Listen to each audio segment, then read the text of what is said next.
मित्रांनो, सध्या बऱ्याच शेतकऱ्यांचे सोयाबीन पीक हे चांगल्या अवस्थेमध्ये आहेत. म्हणून बरेच शेतकरी वाढ नियंत्रणासाठी पॅक्लोबुटाझोल आणि मेपिकॉट क्लोराइड यांचा वापर करत आहेत आणि यांचा वापर दिवसेंदिवस वाढत आहे.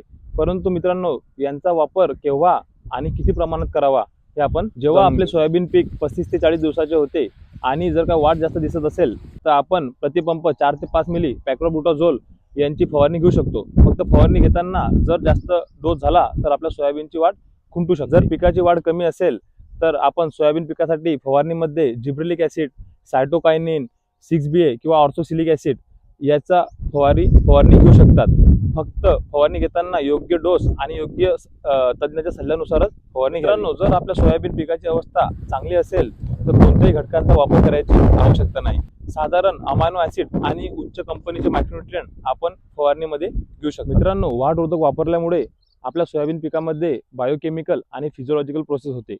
परिणामी जिब्रेलिक ॲसिड, ऑक्झिन, सायटोकायनिन याचे प्रमाण घटून इथिलीन आणि 6BA याचे प्रमाण वाढत असते.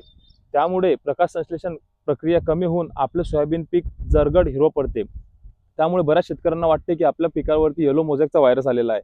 हा येलो मोझॅक नसून हा झालेला आपल्या पिकाला साईड इफेक्ट आहे. त्यामुळे बरेच शेतकरी आपल्या सोयाबीनमध्ये वेगवेगळ्या प्रकारचे बुरशीनाशक वापरून त्या रोगास नियंत्रणमध्ये आणण्याचा प्रयत्न करतात, पण ते फायदा होत नाही आणि आपला खर्च वाढत असतो. शेतीत नफा वाढवायचा असेल तर रिकाम्या खर्चांवर नियंत्रण हाच खरा उपाय.